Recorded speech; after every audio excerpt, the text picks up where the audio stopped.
case briefs, and so much more. LSData's got what you're looking for.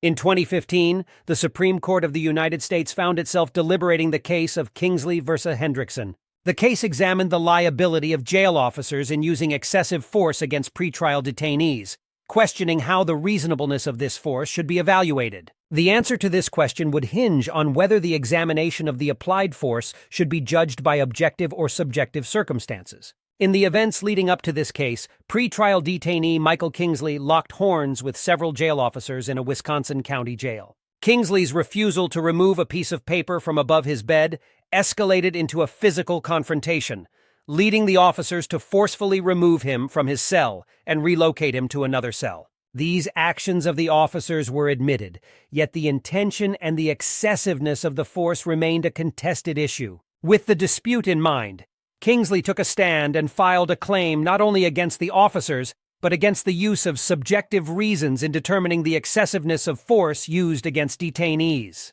The lower court concluded that it was not enough to just prove the applied force as subjectively unreasonable, signaling a clear warning to officers that they could no longer hide behind subjective reasons. From that point onwards, the case set an objective standard in evaluating the reasonableness of force against pretrial detainees. However, while the court championed detainee rights by limiting subjective reasons and determining the liability of officers, it fell short of providing a haven for Kingsley. The court ruled that Kingsley's freedom from excessive and unnecessary force that fails to further a legitimate, non-punitive governmental interest isn't clothed by substantive due process. Furthermore, the court underlined that the Due Process Clause cannot be manipulated to enforce state tort law.